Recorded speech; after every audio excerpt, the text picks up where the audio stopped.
नमस्कार, मी राहुल कुलकर्णी. एबीपी माझामध्ये जगभरातल्या सर्व प्रेक्षकांचं स्वागत आहे. आणि मधल्या ओळीतनं आपण दररोज हा प्रयत्न करत असतो की जी महत्त्वाची राजकीय घडामोड आहे त्याच्यातले मधले जे अर्थ आहेत ते समजून घेण्याचा. काही मिनिटापूर्वी महाराष्ट्राचे मुख्यमंत्री श्री उद्धव ठाकरे यांचं अतिशय संयमी, शांत असं भाषण झालं. थोडंसंच ते भाषण होतं, कारण त्यांच्या भाषणाच्या आधीच श्री उद्धव ठाकरे यांना कोरोनाची बाधा झालेली आहे हे स्पष्ट झालं. खरं म्हणजे त्या भाषणाला सुद्धा तब्बल 30 मिनिटांचा उशीर झाला. पण त्यानंतर मात्र त्यांनी काही मिनिटाच्या भाषणामध्ये आता जे काही महाराष्ट्रातलं जे काही राजकीय वातावरण सध्या सुरू आहे त्या वातावरणाला योग्य त्या पद्धतीनं प्रतिसाद द्यायचा प्रयत्न केला.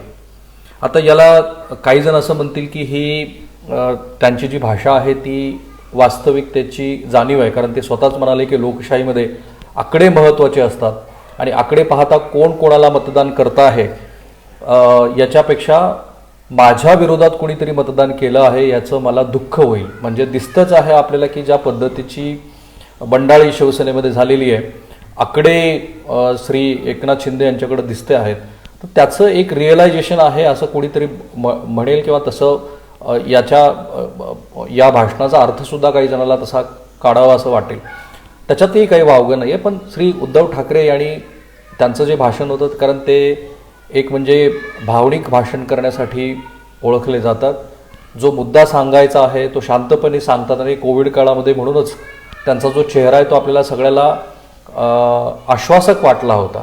आता त्यांनी 2-3 महत्त्वाच्या प्रश्नांची उत्तरं देण्याचा प्रयत्न केला. ह्या सगळ्या बंडाळीमध्ये एक जो महत्त्वाचा प्रश्न आहे तो शिवसेनेचं जे हिंदुत्व आहे त्याच्यावरती प्रश्नचिन्ह उभे केलेलं आहे. हे फक्त आत्ताच्या बंडाळीमध्येच नाही तर याच्या आधी नवनीत राणा असेल, त्याच्याही आधी नारायण राणे असतील आणि भारतीय जनता पार्टीने तर ज्या पद्धतीनं हे सरकार अस्तित्वात आल्यानंतर प्रत्येक वेळेला ही संधी साधली आहे की आत्ताचं जे शिवसेनेचं हिंदुत्व आहे ते शिवसेनेचं हिंदुत्व हे खरं हिंदुत्व नाही. आणि याच्या आधी पण श्री उद्धव ठाकरे यांनी अनेक वेळेला या पद्धतीच्या प्रश्नाला आत्ता जसं त्यांनी उत्तर दिलं तसंच उत्तर दिलेलं होतं की बाळासाहेबाचं हिंदुत्व हे खरं हिंदुत्व आहे. आणि हेही खरं आहे की महाराष्ट्राच्या विधिमंडळाच्या पटलावरती उभा राहून श्री उद्धव ठाकरे यांनी हिंदुत्वाचा नारा दिला होता. पण आत्ता जी बंडाळी आहे त्या बंडाळीमध्ये 2-3 प्रश्न विचारले गेले होते. म्हणजे आता ते पत्रच थोड्या वेळापूर्वी आम्हीच ते ब्रेक केलं आणि त्याच्याही आधी माध्यमाशी बोलत असताना एकनाथ शिंदे हे काय म्हणत होते, तर तुम्ही बाळासाहेबांच्या विचारधारेशी कॉम्प्रोमाइज करून आम्ही ज्यांच्याशी लढा दिला त्या काँग्रेस आणि राष्ट्रवादीबरोबर तुम्ही संधान साधलं, ते बाळासाहेबालाही पटलं नसतं. आणि तिथे या सरकारमध्ये झालेले घोटाळे, या सरकारमधले नवाब मलिक की ज्यांचा दाऊद इब्राहिमशी संबंध आहे, किंवा या सरकारमधले माजी गृहमंत्री की जे जेलमध्ये गेलेले आहेत, किंवा या सरकारमधल्या पोलीस पोस्टिंग संदर्भातले करप्शन, या मुद्द्यामुळं आम्हाला जनतेला उत्तरं द्यावी लागत आहेत. पण दिसतं असं आहे की या मूळ प्रश्नाकडं की ज्या कारणामुळं हे बंड केलं गेलं असं एकनाथ शिंदे म्हणत आहेत की काँग्रेस आणि राष्ट्रवादी काँग्रेसची साथ सोडा, त्याच्याबद्दल मात्र उद्धव ठाकरे यांनी कुठलंही सुतोवाच केलं नाही. उलट श्री कमलनाथ आणि श्री शरद पवार यांनी माझ्यावरती अधिक विश्वास टाकला. म्हणजे त्यांनी हेही फार स्पष्टपणे आत्ता सांगितलं की जे मुख्यमंत्री पद आहे ते मुख्यमंत्री पद मला श्री शरद पवार यांनी घ्यायला सांगितलं. ते का घ्यावं असं द्यावं असं वाटलं शरद पवार यांना, तर दोन्ही पक्षामध्ये काँग्रेस आणि राष्ट्रवादी काँग्रेसमध्ये सिनियर मंडळी आहेत आणि त्यामुळं या पदाची जबाबदारी तुम्हीच घ्यायला हवी असं शरद पवार यांनी सांगितल्यामुळंच मला मुख्यमंत्री पद घ्यावं लागलं. म्हणजे याचा अर्थ काय की मुळात मला मुख्यमंत्री होण्याची इच्छा नव्हती आणि ती निरपेक्ष भावना असल्यामुळं आज सुद्धा जर आपल्यापैकी कोणी असं म्हणत असेल, अगदी एकही मनुष्य म्हणत असेल, तर मी हे मुख्यमंत्री पद सोडायला तयार आहे असं त्यांनी सांगण्याचा प्रयत्न केला. म्हणजे आपण मुळातच ही जबाबदारी घ्यायला तयार नव्हतो, ही जबाबदारी मला देण्यात आली आणि ती मी अतिशय प्रामाणिकपणे ती जबाबदारी पार पाडण्याचा प्रयत्न केला. आणि म्हणून आत्ता जर कोणाला असं वाटत असेल की आमच्या पक्षामध्ये हा नेता नको आहे किंवा आमच्या पक्षामध्ये हा मुख्यमंत्री नको आहे, तर मी हे मुख्यमंत्री पद सोडायला तयार आहे. म्हणजे जो सत्ता संघर्ष सध्या सुरू आहे त्या सत्ता संघर्षामध्ये ही जी चर्चा आहे की एकनाथ शिंदे यांना मुख्यमंत्रीपद हवं आहे, जेव्हा महाविकास आघाडीचा प्रयोग झाला तेव्हा एकनाथ शिंदे हे जी धावपळ करत होते त्या धावपळीमागं त्यांना मिळणारं संभावित मुख्यमंत्रीपद हे कारण होतं. तर आज त्यांनी त्याचा खुलासा केला आहे आणि इनफॅक्ट ते मुख्यमंत्रीपद हे जर शिवसेनेच्याच नेत्याला मिळत असेल तर त्यालाही आपली तयारी आहे असं त्यांनी सुचवलं. आणि मग ते जाता जाता असं म्हणाले की मी आता वर्षा बंगला सोडून मातोश्रीवरती परत जाणार आहे. म्हणजे एका अर्थाने शिवसेनेचाच मुख्यमंत्री होणार असेल तर आपण हे पद सोडायला तयार आहोत असं त्यांनी सांगितलं. पण आता क्रोनॉलॉजी जर आपण बघितली तर ती क्रोनॉलॉजी कशी आहे बघा, की उद्धव ठाकरे यांच्या भाषणामध्ये आज त्यांचा थोडासा आवाज बदललेला होता कारण त्यांची कोविड चाचणी ही पॉझिटिव्ह आलेली आहे. पण त्यांनी अगदी काही मिनिटामध्ये कोविडचा संदर्भ घेऊन कोविडच्या काळामध्ये मला अनुभव नसताना मी हे जे काम केलं त्यातून महाराष्ट्रासमोर एक आश्वासक असं काम होतं, ते प्रशासनानं मला खूप चांगली साथ दिली, दोन्ही काँग्रेसच्या नेत्यांनी साथ दिली. पण त्याच्यानंतरची जवळपास 4 मिनिट हे आत्ताचं शिवसेनेचं जे हिंदुत्व आहे ते हिंदुत्व हे बाळासाहेबाचंच हिंदुत्व आहे असा सांगण्याचा प्रयत्न केला, ज्याची त्यांनी खूप अनेक वेळेला ही उत्तरं दिलेली आहेत. पण आणखीन एक महत्त्वाचा उल्लेख त्यांनी केला आणि तो असा आहे की ज्याचा बिटवीन द अर्थ असा आहे की बाळासाहेब गेल्यानंतर शिवसेनेला जे काही आमदार निवडून आले ते आणि त्या आमदाराच्या कोट्यातनं झालेले जे मंत्री आहेत ते किंवा गेल्या 2.5 वर्षामध्ये ज्यांना मंत्रिपदं मिळाली ती बाळासाहेबाच्या नंतरच्या शिवसेनेनं दाखवलेल्या राजकीय कर्तृत्वावरती मिळालेली पदं आहेत असं त्यांना सूचित करायचं. ते थेटपणे जरी बोललेले नसले तरी म्हणजे ज्यांना मंत्रिपदाचा लाभ झाला, जे आमदार झाले ते बाळासाहेबांनंतरच्या म्हणजे उद्धव ठाकरे यांच्या नेतृत्वातल्या शिवसेनेनं दाखवलेल्या राजकीय कर्तृत्वामुळे झालेत हे त्यांना सूचित करायचं आहे. त्यामुळं आत्ताची जी तुमची भूमिका आहे त्याच्या मागे स्वार्थ आहे, तुम्हाला पदं हवी आहेत असं त्यांना सूचित करायचं आहे असं वाटतं आहे. कारण त्यांनी अन्यथा हा उल्लेख केला नसता की बाळासाहेबाच्या नंतर सुद्धा ज्या पद्धतीनं शिवसेनेचं त्यांनी जतन केलं आणि जशी शिवसेना त्यांनी वाढवली, त्यांना हे सांगायचं होतं की बाळासाहेबाच्या नंतर जेवढी म्हणून त्यांची राजकीय भूमिका होती त्यातून शिवसेनेच्या आत्ताच्या मंत्र्यांना आणि आमदारांना फायदाच झालेला आहे.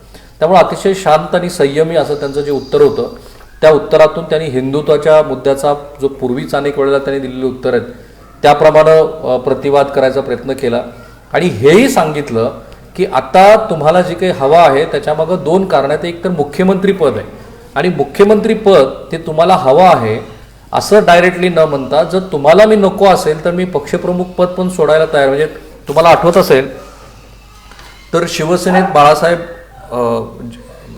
आपल्यात हयात असताना असा जेव्हा जेव्हा म्हणून प्रसंग आला तेव्हा शिवाजी पार्कच्या सभेमध्ये बाळासाहेबांनी एक्झॅक्टली असा स्टँड घेतला होता. जर तुमच्यापैकी कोणाला वाटत असेल की उद्धव हे शिवसेनेच्या प्रमुखपदी नको आहेत किंवा आदित्यच्या माध्यमातून मी घराणेशाही पुढं रेटतोय तर तुम्ही मला सांगा, मी शिवसेनेतनं बाहेर पडायला तयार आहे. म्हणजे ठाकरे कुटुंबच पूर्णपणे शिवसेनेतून बाजूला व्हायला तयार आहे. काहीशी तशीच उद्धव ठाकरे यांची ही भूमिका आहे.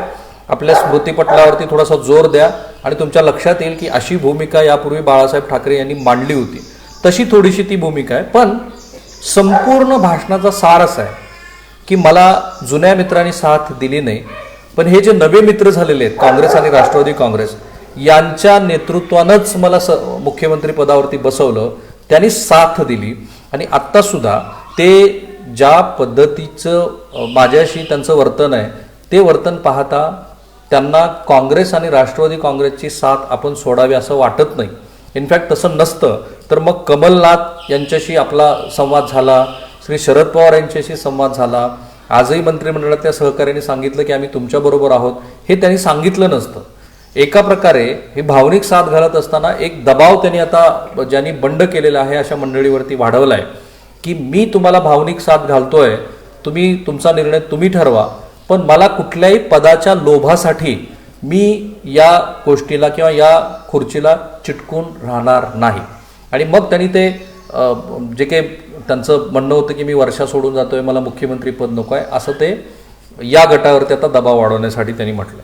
आणि हा खरंच आहे की त्यांनी जो मुद्दा उपस्थित केला त्याच्यावरती या राजकारणाच्या पलीकडे जाऊन काही लोकांनी त्याच्यावरती विचार करायला हवा की आपल्याच पक्षाच्या लोकांना एक प्रकारे डांबून ठेवणं, ते लघुशंकेला गेले तरी त्याच्यावरती प्रश्न उपस्थित करणं, याच्याबद्दल मात्र श्री उद्धव ठाकरे यांनी जे प्रश्न उपस्थित केलेले आहेत ते सगळ्यांनी त्याचा विचार करावा अशी स्थिती आहे. एक प्रकारे आपल्या राजकीय विचारधारेला आमदार प्रामाणिक नाही आहेत असं जे चित्र दिसतं आहे आणि त्याच्या लगोलग म्हणजे राज्यसभा आणि विधान परिषदा आणि आता जे महाराष्ट्रामध्ये जे घडतं आहे त्याच्यातून त्यांनी हे सूचित केलं एका प्रकारे की ही किती वाईट स्थिती आहे लोकशाहीसाठी की तुम्ही तुमच्याच आमदारांना कुठेतरी एकत्रित ठेवता, त्याच्यामध्ये तुम्हाला ते आमदार लघुशंकेला गेले तरी वाटतं की अरे हा कुठं गेला आहे. आणि हे जे अविश्वासाचं वातावरण आहे त्यातून तुमची आयडिओलॉजी नसून सत्ता मिळवण्यासाठीचा खेळ आहे असं त्यांना ते सूचित करायचं आहे असं वाटतंय. आता राजकारणामध्ये त्यांनी जो महाबळेश्वरच्या घाटाचा उल्लेख केला तो संदर्भ शिवसेनेनं घेतलेल्या नवभूमिकेमध्ये आहे. म्हणजे शिवसेनेनं काँग्रेस आणि राष्ट्रवादी काँग्रेसबरोबर जाण्याची जी भूमिका घेतली त्या भूमिकेचं जस्टिफिकेशन त्यांना आजही करता येत नाहीये. कारण या आमदारांचं म्हणणं काय आहे की मुळात तुम्ही एक हिंदुत्ववादी भूमिका सोडल्यानंतर तुमचा जो कोर वोटर आहे त्याच्याकडे असा कुठला मुद्दा तुम्ही घेऊन जाणार आहात की ज्या मुद्द्यावरती लोकांनी तुम्हाला मतदान टाकावं. आणि शिवसेनेच्या अनेक आमदारांशी बोलल्यानंतर हे लक्षात येत आहे आपल्याला की त्यांची जी चिंता आहे ती ही आहे की तुम्ही तुमचा जो कोर वोटर होता त्याला बाजूला केला तुम्ही, त्याच्यानंतर तुम्हाला एक भूमिका घ्यायची आहे. पण ती भूमिका घ्यायची काय नेमकी अशी कुठली गोष्ट तुम्हाला मतदारांना सांगायची आहे ती सांगता येत नाही. नेमकं त्या गोष्टीवरती उद्धव ठाकरे यांनी पुन्हा भाष्य केलेलं नाही. म्हणजे एक या आमदारांनी जे मुद्दे उपस्थित केले म्हणजे ते 7 पानाचं जे पत्र होतं त्याच्यामध्ये भ्रष्टाचाराचे मुद्दे त्या आमदारांनी उपस्थित केलेत, त्याच्यामध्ये नवाब मलिक यांचा संदर्भ त्यांनी उपस्थित केलाय, त्याच्यामध्ये अनिल देशमुखांच्या काळात होत असलेले भ्रष्टाचार त्यांनी उपस्थित केलेत आणि आयडिओलॉजिकल जे कॉम्प्रोमाइज आहे त्या कॉम्प्रोमाइजबद्दल त्यांनी प्रश्न उपस्थित केले. पण यापैकी एकाही प्रश्नाचं उत्तर उद्धव ठाकरे यांनी दिलं नाही. म्हणजे भावनिक त्यांनी भाषण केलं, संयमी ते भाषण होतं, आपल्याला पदाची लालसा नाही असं त्यांनी सांगितलं. पण जे मुद्दे एकनाथ शिंदे गटाकडनं उपस्थित करण्यात आलेले आहेत आयडिओलॉजिकल मुद्दे त्याचं मात्र त्यांनी कंटेम्पररी आयडिओलॉजिकल मुद्दे त्याचं मात्र त्यांनी उत्तर दिलेलं नाही. आता उद्धव ठाकरे नकोच असतील तुम्हाला तर तुम्ही आम्हाला स्पष्टपणे येऊन सांगा वगैरे. आता असं आहे की थोड्याच वेळात एकनाथ शिंदे यांची पत्रकार परिषद होणार आहे. त्या पत्रकार परिषदेमध्ये उद्धव ठाकरे यांची अशी अपेक्षा आहे का की उद्धव ठाकरे हे पक्षप्रमुखही नकोत आणि मुख्यमंत्री पण नको अशा पद्धतीची त्यांनी भूमिका मांडावी. तर अशा पद्धतीची भूमिका ते मांडण्याची शक्यता फार कमी आहे. जे 7 पानी पत्र त्यांनी विधिमंडळाच्या उपाध्यक्षांना दिलेलं आहे त्याच पत्राचा ते ओहापोह करतील याची दाट शक्यता आहे. पण पुन्हा एकदा जर आपण सार काढायचा ठरवला तर श्री उद्धव ठाकरे यांचं शांत आणि संयमी भाषण होतं. काही मुद्द्याला की ज्यांना त्यांनी पूर्वीच उत्तरं दिलेली आहेत त्याच मुद्द्यावरती ते पुन्हा बोलले. पण महत्त्वाचं म्हणजे जे महत्त्वाचे प्रश्न त्यांनी उपस्थित केले की आयडिओलॉजिकल कॉम्प्रोमाइज याच्याबद्दल मात्र मुख्यमंत्र्यांनी कुठलंही भाष्य केलं नाही आणि आपल्याला पदाचा कसा मोह नाही आहे असं त्यांनी सांगण्याचा प्रयत्न केला. आणि सोबतच आपण जे काही राजकीय वळण घेतलेलं आहे ही तत्कालीन परिस्थितीमध्ये घेतलेली भूमिका होती ती तुम्ही समजून घ्यायला हवी होती असं सांगतानाच माझ्यामुळेच म्हणजे शिवसेनेच्याच भूमिकेमुळं शिवसेनेच्याच राजकीय कर्तृत्वामुळं आत्ता तुम्ही इथपर्यंत पोहोचलेला आहात असंही सूचित केलं. मला असं वाटतं की याच्यानंतर सुद्धा ही जी एकनाथ शिंदे यांची घेतलेली भूमिका आहे त्याच्यामध्ये बदल होण्याची शक्यता कमी आहे. त्याचं कारण असं आहे की अशा पद्धतीनं आपल्याला दबाव भावनिक दृष्टीनं पण दिला जाऊ शकतो किंवा उद्धव ठाकरे यांच्या भाषणानंतर शिवसेनेच्या कार्यकर्त्यामध्ये, कारण आज आपण बघितलं की औरंगाबाद वगळता बाकीच्या ठिकाणी कुठेही शिवसेनेच्या कार्यकर्त्यांनी फार मोठा प्रतिवाद केला आहे, उत्तर केलेलं आहे असं मात्र दिसलेलं नाही आहे. पण म्हणून जे काही ठरलंय जे काही मुद्दे त्यांनी उपस्थित केले ते बिलकुल व्यवस्थित क्रोनॉलॉजिकली जे पूर्वीच मुद्दे पब्लिक डोमेनमध्ये आहे जे एक नेरेटिव्ह या सरकारच्या विरोधात सेट झालेलं की हे अतिशय भ्रष्ट सरकार आहे, हे आयडिओलॉजिकली कॉम्प्रोमाइज सरकार आहे, तेच मुद्दे आज या एकनाथ शिंदे यांच्या पत्रामध्ये असल्यामुळं जरी हे भाषण भावनिक असलं आणि केवळ एकाने जरी मी सांगितलं तरी मी पद सोडेन असं म्हणत असले उद्धव ठाकरे तर कोणी असं म्हणेल की हे वस्तुस्थितीचं रिअलायझेशन आहे की तुमच्याकडे नंबर्स नाही आहेत. ते स्वतःही म्हणालेत की शेवटी हा लोकशाहीचा जो खेळ आहे तो आकड्यांचा खेळ असतो आणि त्या खेळामध्ये कुणीतरी जिंकत असतं आणि कुणीतरी पराभूत होत असतं. या क्षणाला तरी आत्ता उद्धव ठाकरे यांच्याकडे आकडे नाही आहेत हे स्पष्टपणे दिसतं आहे. ही शक्यता फार कमी वाटते मला की एकनाथ शिंदे हे आपल्या भूमिकेपासून परत येतील. पण आपल्या भाषणातून आपल्या कार्यकर्त्यांना एक मेसेज देण्याचा त्यांनी प्रयत्न केला. त्यांना कोरोना झालेला असताना सुद्धा थोडासा का असेना त्या वेळेचा उपयोग करून आपल्याला काय म्हणायचं, आपण कसं सत्तेवरती आलो आहोत, आपल्याला कसं मुख्यमंत्री पद मिळालं आणि आपण कुठल्याही क्षणी तो सोडायला तयार आहोत, असा त्यांचा मेसेज देण्याचा प्रयत्न होता. एकनाथ शिंदे यांची थोड्याच वेळात पत्रकार परिषद होईल, कारण आता राजकीय घडामोडी घडतच आहेत. श्री शरद पवार हे मुख्यमंत्र्यांच्या भेटीला आलेले आहेत. पुन्हा एकदा आपण मधल्या ओळीत आज दिवसभरातल्या या सगळ्या घडामोडींचा रात्री 9 वाजता आढावा घेऊ. तो तास आपण थांबूया. एबीपी माझा, उघडा डोळे बघा नीट.